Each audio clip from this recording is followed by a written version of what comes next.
Cholesterol is often vilified in the media, and the laboratory results frequently misunderstood by physicians and patients alike. It is an essential molecule that plays a central role in cellular structure, hormone synthesis, and digestion. Yet, how cholesterol moves through the body, not the molecule itself, is what determines cardiovascular risk. Hi, I am Dr. Navarra, and welcome to my channel, Vibrant Health and Longevity.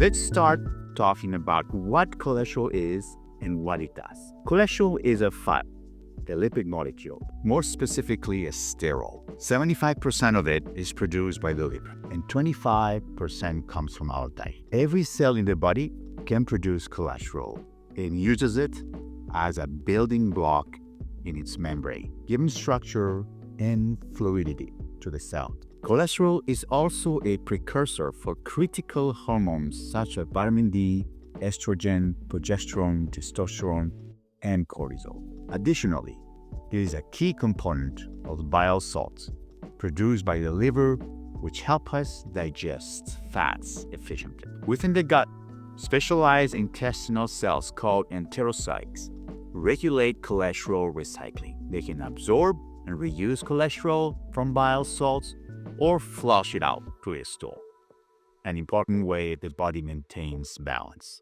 How does cholesterol travel through the body? This is a key to the whole cell. As we mentioned, cholesterol is a lipid, and lipids don't mix well with water. They're hydrophobic. They repel each other. Since blood plasma is water-based, the body must package cholesterol in special transport vehicles called lipoproteins. Think of lipoproteins as ships. Cholesterol travels inside them as cargo, protected by a water-soluble protein shell. There are two main lipoproteins families: ApoB, containing particles like LDL, VLDL, IDL, and Lp(a), and ApoA, containing particles, mainly HDL. The difference between these particles lies in their density and their biological behavior in the bloodstream. Let's talk about LDL versus HDL and clarify some misconceptions. LDL stands for low-density lipoprotein. It is often called the bad cholesterol. When most people refer to my LDL level is such, they are usually talking about LDL-C, or LDL cholesterol, which is the amount of cholesterol inside the LDL particles. LDL alone, as a blood test, does not exist. There's also LDLP, or LDL particle, which represents the actual number of LDL particles circulating. This distinction matters because even if LDL-C is normal, a high number of LDLP increases the likelihood that some will penetrate the arterial wall and initiate plaque formation. HDL, or high-density lipoprotein, is often called good cholesterol. But in reality, the cholesterol inside HDL and LDL is the same. What makes HDL good is its function. HDL particles help remove cholesterol from the arterial wall,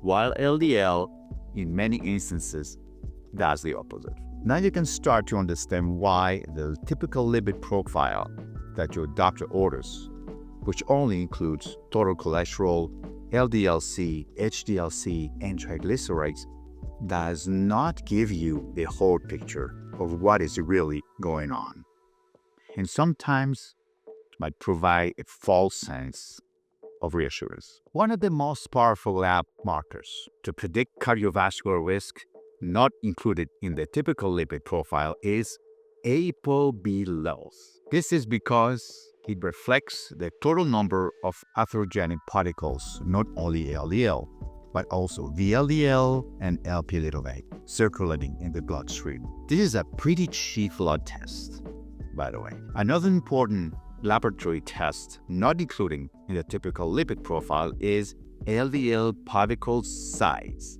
This is because small, dense LDL particles are more prone to penetrate the arterial wall than large, fluffy LDL particles. Here are a few key takeaways from you. Cholesterol is essential for life and should not be vilified.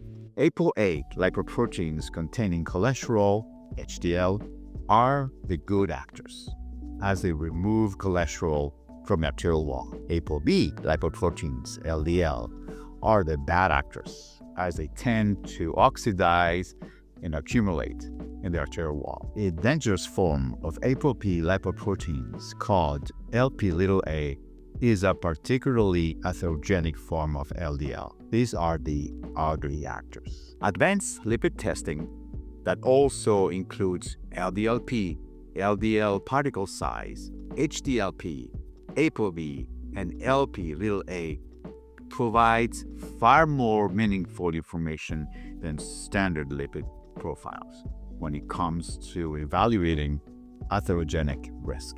Finally, particle number and function, not just cholesterol quantity, determines true risk for atherosclerotic heart disease. This is it for today. Now that you have a better understanding of the different types of cholesterol particles and their behavior, as well as a more specific knowledge of the different components of the lipid profile, please ask your doctor to order an advanced lipid profile and follow it over time.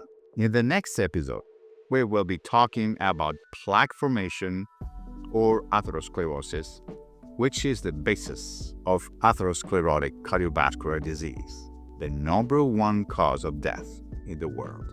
My name is Dr. Nabar, and you are watching my channel, Vibrant Health and Longevity. Until next time, stay radiant, stay strong, and keep on thriving.